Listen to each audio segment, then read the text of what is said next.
तो दोस्तों हमारी ये फ्रंट ब्रेक साउंड कर रहा था, तो इसे मैं अब खुलवा के क्लीन करा रहा हूँ, फिर उसके बाद इसका साउंड बंद हो जाएगा।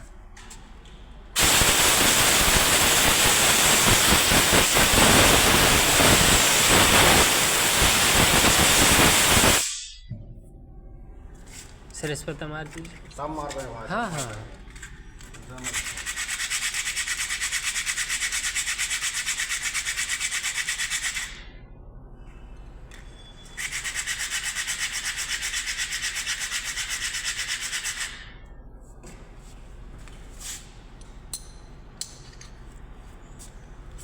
क्या प्राइस है ये ब्रेक पैड का फ्रंट का?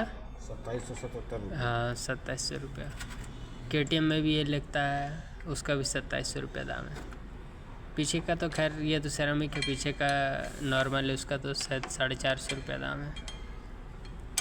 देखिए फ्रेंड, अब फिट हो रहा है ये ब्रेक पैड हमारा।